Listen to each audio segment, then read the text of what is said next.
Hey guys, what is up? Today I have my UFC 329 picks. As you can see, we've got the topology page open.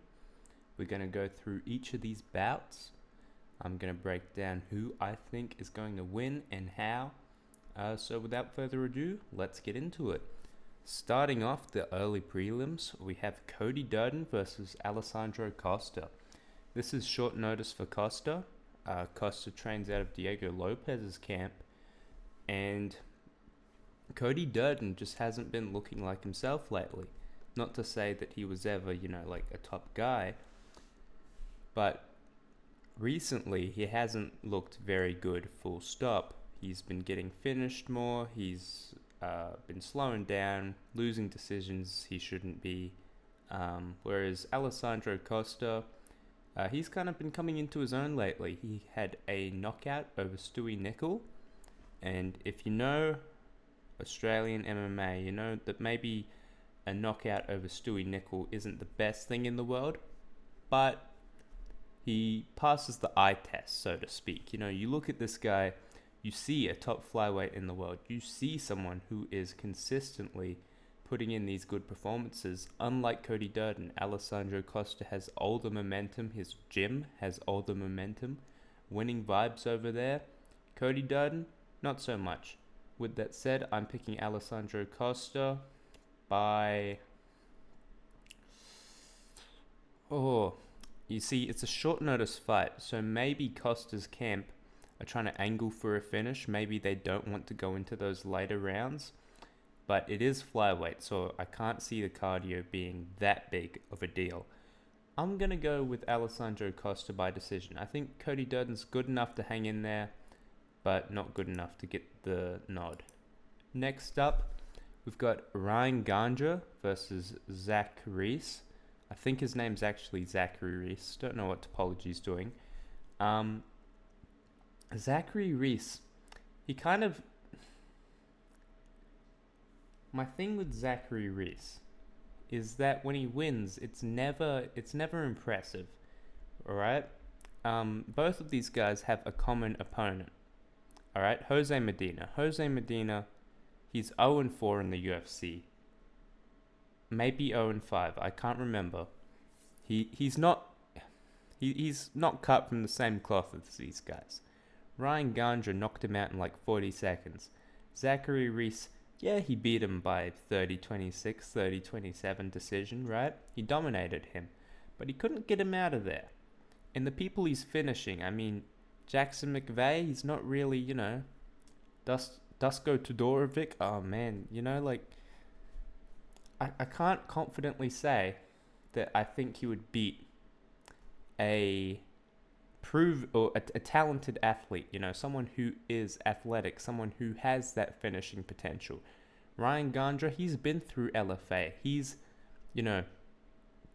kind of passed the litmus test he'd need to do to get into the UFC. Whereas Zach Reese, he's kind of scraping by.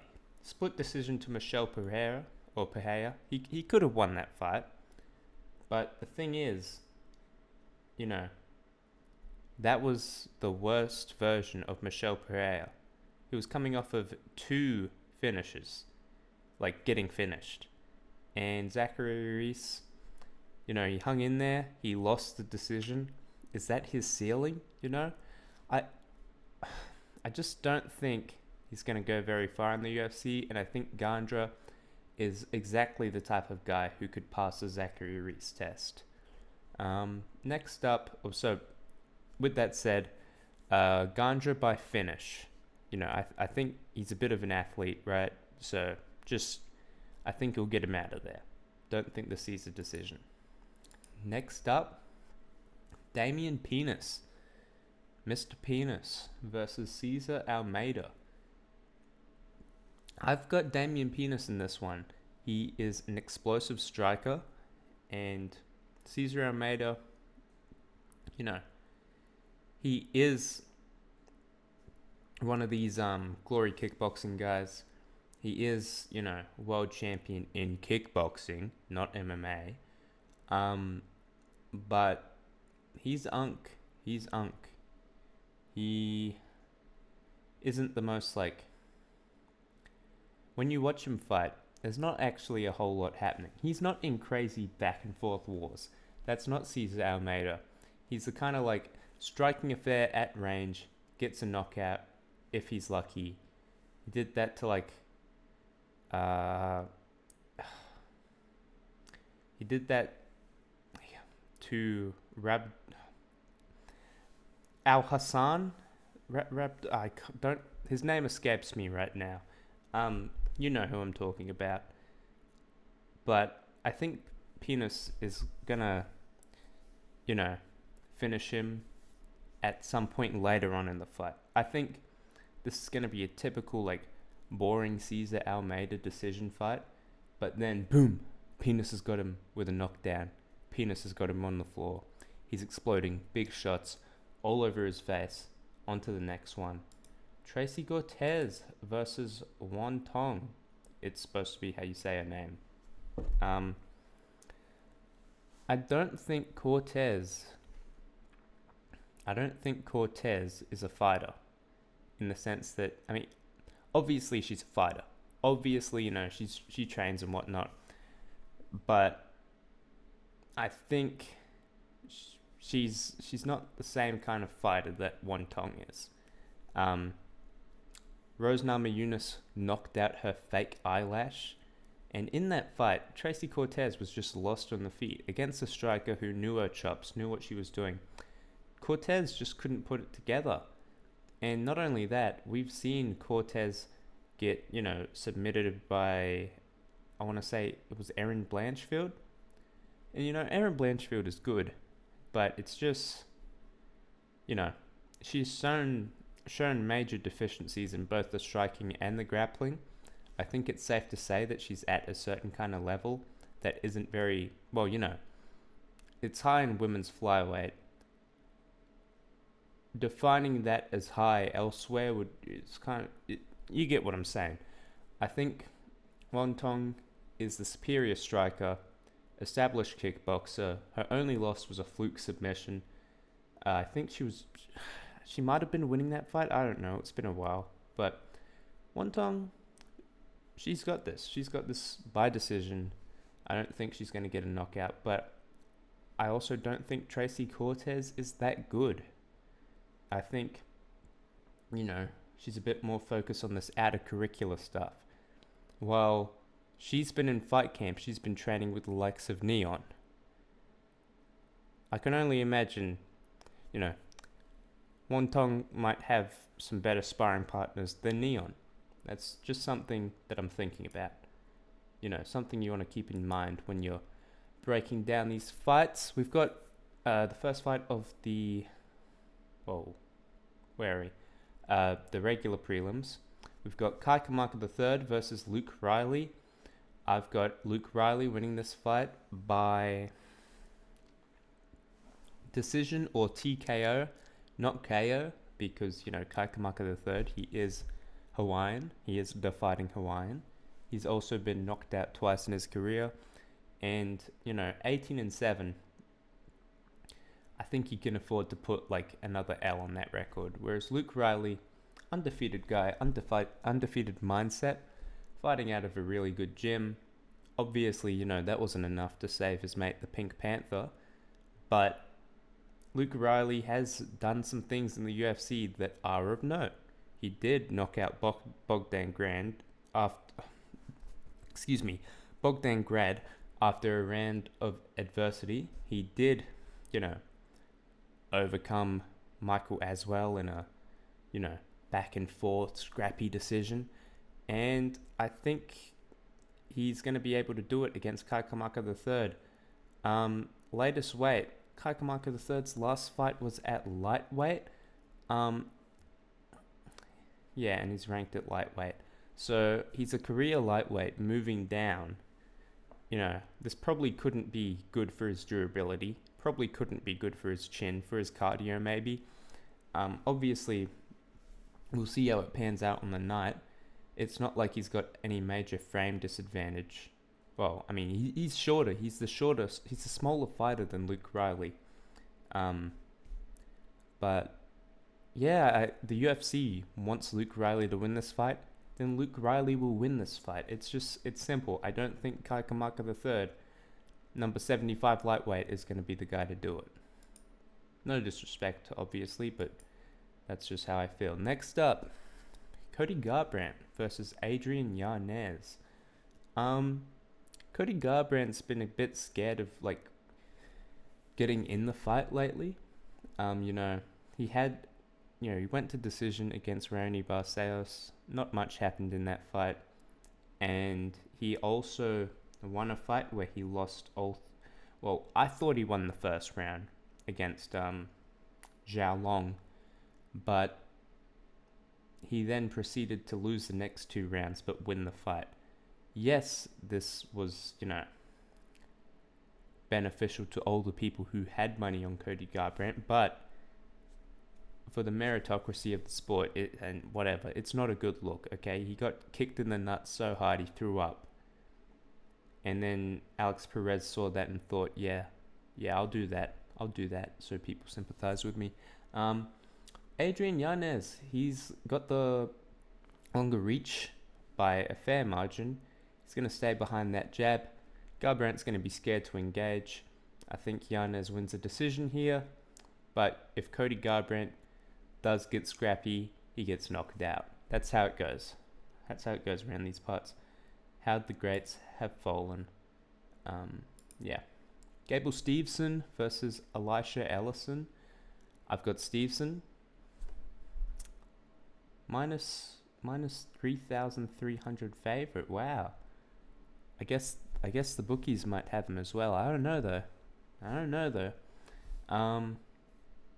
Gable Stevenson has crazy looping shots. For more information, search up Gable Stevenson loophole. Elisha Ellison, 0-1 in the UFC. I will say about this matchup. So first off, Stevenson wins by like an early stoppage, right? Or not an early stoppage, like a stoppage that comes early in the fight. Okay, probably by knockout because he's a wrestler. And they like to get to good positions to do TKOs. You don't see a lot of pure wrestlers going for subs. Now that we've got a very technical analysis out of the way, I think, Stevenson's looked a bit shit in some of his like LFA fights. I think he had one fight in like Mexico where he looked really bad as well. Correct me if I'm wrong, but there was one where it was like against this guy who it was supposed to be a squash match and it went a bit longer than it should have. I think them giving him Elisha Ellison shows that, they're worried for him. And, they don't think he can beat Marcin Tybura. They don't think he can beat Mick Parkin. They don't think he can beat Tai Tuivasa, seriously? This is the fight you give him? At least give him someone with name value, so if he beats him, in a dominant fashion, it's like, oh my god, how good is Gable Stevenson? He did what so-and-so couldn't. This is someone like Elisha Ellison. Who the fuck is this guy? I've never seen this guy fight. Okay, and, I'm sure he's good. He's not as good as Gable Stevenson. Gable Stevenson, real deal wrestler, legit wrestler, trains with John Jones. He's good at what he does. Maybe he's not good at being a law-abiding citizen. He is good at following the law. The law is kind of also good at changing because of what he does. Gable Stevenson loophole, but, I think the UFC is worried for him, and I think they need him to win because John Jones, he's got the blackmail on Dana, and it could get bad. It could get bad, my brothers. Could get really bad, my brothers. Robert Whittaker versus Nikita Krylov. I've got Nikita Krylov by decision. And it's less because I think Nikita Krylov is... okay. His last performance against Modestas Bukauskas. Before that, he was coming off back-to-back knockout losses. I get that. Not good. But then, against Bukauskas, a career light heavyweight, he, beats him to the punch over the course of a decision, which he's winning, and then to top it off, he knocks him out in the last couple seconds. Compare that against Robert Whittaker. His last fight was against a guy for who all intents and purposes is a light heavyweight, Renier de Ridder. And de Ridder in that fight exploited a lot of weaknesses against the shorter man, right? Knees to the body, really big thing. Obviously, that is the RDR special, but it really showed in that fight how effective they were at sapping Whittaker's gas tank and getting him, really vulnerable. It's been a year since that fight. And do I think Whittaker has gotten better in that time? Or do I think that Whittaker has got acclimated to, his cushy extracurricular jobs, see him on the desk with Chris Weidman and co, you see him with Dean Thomas, see him on MMA Arcade, doing all this kind of fun stuff, hanging with the family. He's a family man. He doesn't want to get beat up. I like Robert Whittaker. Hell, I love Robert Whittaker. But I think he's past the point. And, it was hard to kind of see it first because that Khamzat Chimaev fight was a fluke. We agree on this. It was a fluke. He had a pre-existing jaw injury. Khamzat, put pressure on the wrong spot at the wrong time. Boom. Okay, teeth broke. Whatever. But the RDR fight just kind of showed to me that I don't think Whittaker is going to win again in his career. And that doesn't mean I don't think he can beat people. It just means I don't think he's going to get matchups that he can win. Two totally different things, okay? And also, he's publicly said, I'm not going to fight for championships anymore. Doesn't bode well. Doesn't mean that he can't be motivated, but this isn't life or death for him. He's made everything he needs to make. He buys new Nintendo Switches for each of his kids. Nintendo Switch 2s even. This guy's fine in life, which means that he's not going to be fine in the cage. And I think Krylov is capable enough to where if he fights smart over the 3-round fight, he will be able to just get the better of Rob Whittaker, who's going to be unfamiliar with the weight class. Sure, he might have a bit of speed, but it's not going to amount to much. Next up, Bobby Green versus Terrence McKinney. I've got Terrence McKinney round 1 knockout. And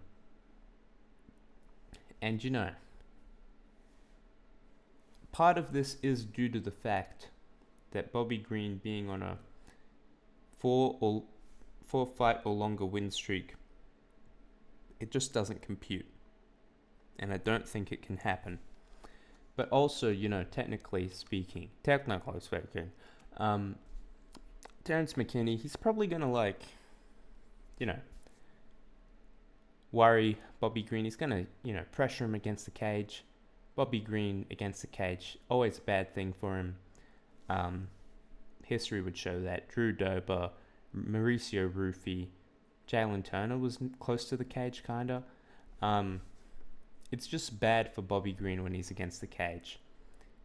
And I think Terrence is going to catch him with something in a blitz, in a flurry, in the clinch. And I think it's going to be over.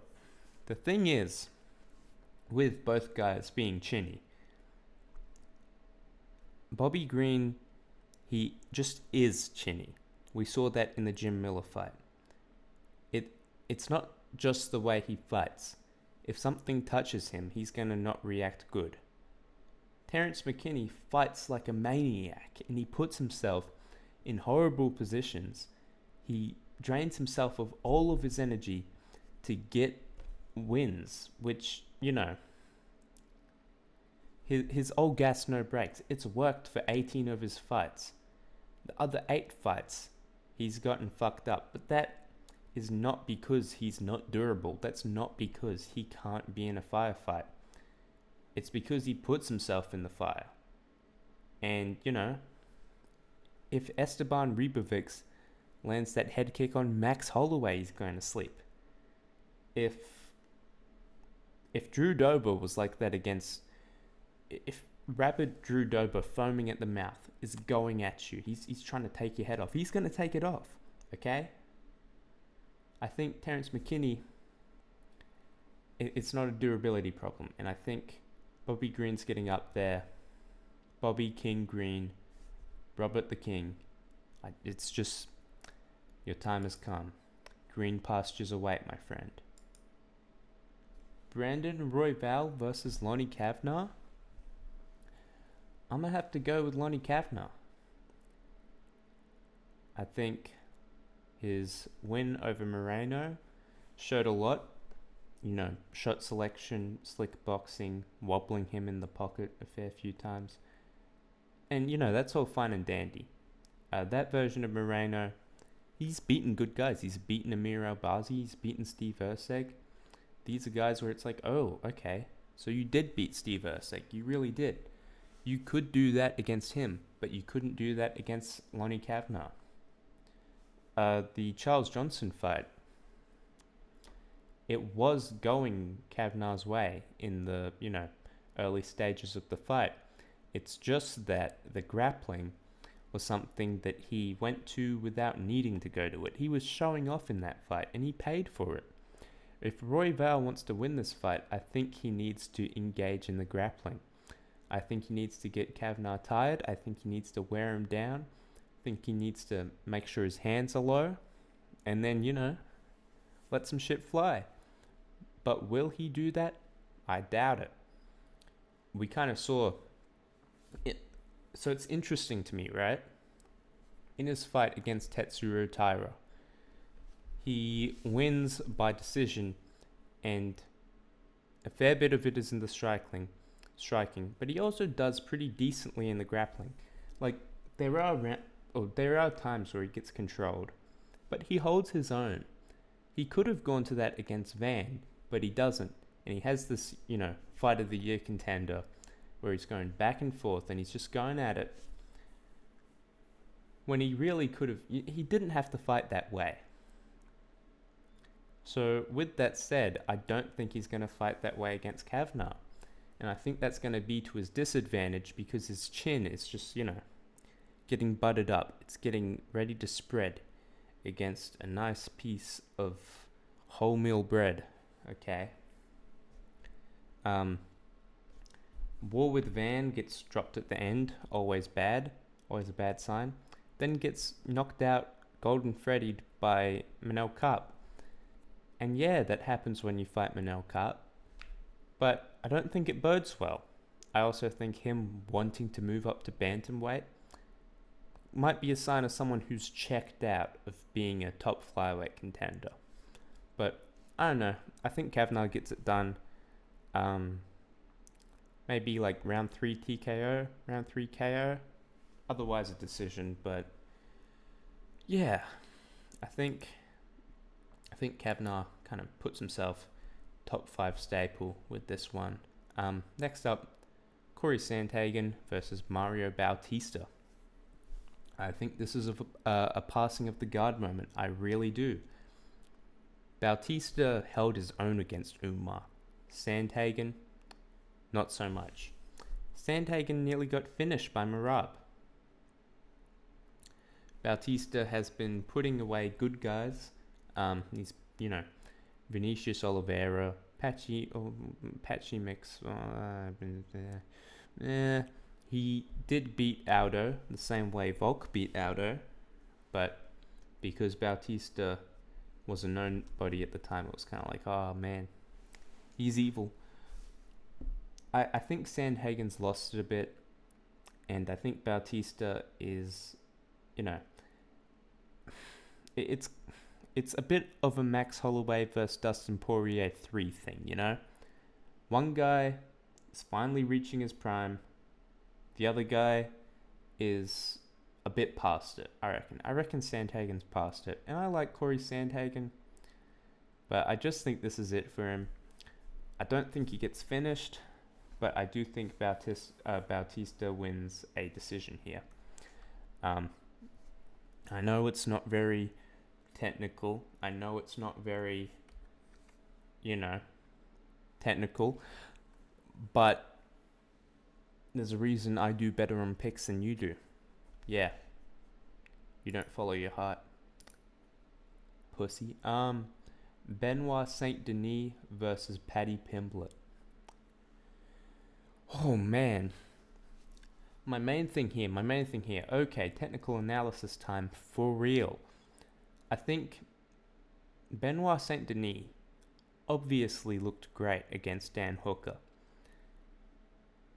When you've got another man on his back and you're raining down elbows and the internet can't stop talking about how Herb Dean wanted your opponent to die, you're a dangerous man, okay? This guy this guy's committed war crimes, okay? This guy has committed war crimes, and not just Geneva Convention ones, against Benil Dariush, against Dan Hooker. Real war crimes in the octagon. But he was getting teeped to the body, and Paddy Pimblett, if he knows what he's worth, if he knows his chops, he's gonna fucking teep to the body. Okay, he's good with his kicks. Both of these guys, they're blockheads. They like getting hit in the face. It tickles their pickle, so to speak. But Paddy Pimblett hasn't been finished, and BSD has. I'm counting 2 points for Paddy so far and 0 for BSD. Real experience against veterans in the game, right? Paddy Pimblett had a fair amount of success against Justin Gaethje, and also you got eye-poked the shit in that fight. Like, let's call it what it was. Like, at first I thought, oh man, he is coping, but then I watched it back. Gaethje's a dirty fucking fighter, man. Meanwhile, BSD on the other hand, doesn't beat Dustin Poirier. In fact, he gets knocked out by Dustin Poirier. And he's also shown that he can be dominated in the grappling, right? Against Renato Moicano. Maybe that was an off night. Maybe it was. But still, I mean, do you think the folks at Next Gen MMA, do you think they're like breaking down that tape and thinking, oh, well, it was a fluke and we're not going to replicate it and we're not going to try to replicate it? Paddy Pimblett, wicked jiu-jitsu, wicked grappling, didn't use it against Gaethje. It is what it is. If he has to use it here, he probably gets the better of it. If he has to use his, or if he's using his striking, he's probably getting the better of it. If, it just came to how many haymakers either guy could eat, Paddy Pimblett would probably win it. BSD has been finished. He has been, wobbled. He has been hurt. I think Paddy Pimblett has an X factor that BSD does not. But it should be a great fight. And I'm excited to see it play out. But that's just how I feel. Finally, the main event. The Mac is back. And he shouldn't have come back. He should have come back against Michael Chandler. Instead, he's coming back against Max Holloway. Max Holloway in his last fight, dominated by Charles Oliveira. Conor McGregor would have been out there in the first round. Holloway's fight after that was against Dustin Poirier. That guy knocked out Conor McGregor twice. His fight before that, he got knocked out by Ilia Topuria. Ilia Topuria, he is Conor 2.0. But there's also a couple, stipulations that come with that. Chiefly, Max Holloway had just made 155 in his prior fight. He had to cut down from, he got acclimated to 155. He then had to lose the weight that he put on. Yeah, that's going to have an impact on his chin. And before that, he fucked up the current champion. So, Max Holloway has earned his chops at lightweight, and obviously, very credentialed at featherweight. Not only that, okay, yes, he has been dropped in all of his lightweight fights except the Oliveira one. Well, okay, let me rephrase. Ever since the Gaethje fight, he's been knocked out. Knocked out? Fuck me, Jesus Christ. He's been knocked down in some of his later fights, but he's got really good recovery, and I don't think 170. It's gonna be like, oh man, Conor's this big power puncher now. He will fuck him up. No. Okay? These odds, they are so swayed by degenerate McGregor fans and casuals who don't know anything about the UFC. They see Conor McGregor, they're like, oh, I'll put 10 on it. This is not representative of how lopsided this matchup is. I don't think Conor McGregor has a chance. I mean, okay, he has a chance, but it won't matter. Imagine he knocks down Holloway. Worst case scenario for Holloway, he gets knocked down. He's gonna recover. Conor McGregor, I mean, what is his advantage with this added weight at 170 pounds? Is he gonna grapple with him? Is he gonna smudge him to a decision? Really? I mean, I get it happened in his last fight, but are you really going to do that if you're Conor McGregor? Probably not. I think the fight being at 170 is just so McGregor doesn't have to cut weight. I know what I'm saying isn't profound. I know that this is like everyone knows this. But that's the only important thing I think the fight being at 170 represents.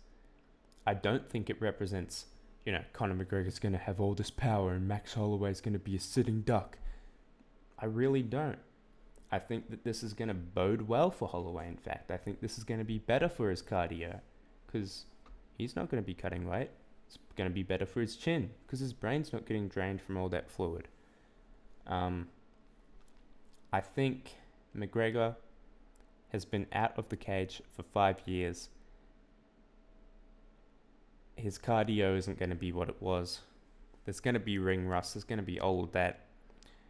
And I think Holloway, starts beating him to the punch. Second round. By the third round, it's just too much. McGregor crumbles. Maybe Holloway doesn't finish him, but seriously, do you see this fight being in the 5th round? McGregor's going, oh man, I'm tired. And Holloway's going, yeah, best is blessed. Pow, pow, pow, pow. And he's not trying to kill him. I mean, you saw Holloway in that 5th round against Gaethje, where he'd broken his nose and he was hurting him with every punch he was landing. You think that guy is going to give Conor McGregor a pass because it's the money fight? Please. I've got Max Holloway by a knockout. Let me know what you think about these picks. So just to go through it again, Cody Durden, Alessandro Costa, Ryan Gandra, Penis, Cortez, Riley, Yanez, Stevenson, Krylov, McKinney, Kavanagh, Bautista, and Pimblett, as well as Holloway, obviously. I think these picks, that a lot of people are picking the same fights in this card. They're saying, Penis is going to win, and Wong Tong's going to win, and Luke Riley's going to win. Because, that's what happens when people pick fights. They pick them differently. But, I don't know. I think this was the wrong move. I like it. It's hype. But if you seriously wanted Conor McGregor to have an actual comeback and not just draw eyes to the sport, you should have done him versus Chandler. But this is gonna draw eyes. I'm just not sure how appealing that next fight, that last fight on McGregor's contract, is gonna look. Because I mean, seriously, what do you even do after this? It's gonna be bad for him. And Holloway, he'll get back in the title picture. He'll be fine, but man, just feels like a bit of a waste. I don't know. But I like the card. Some good fights.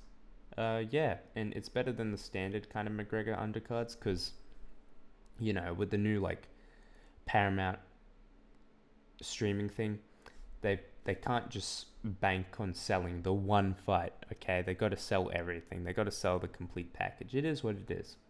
All right, peace.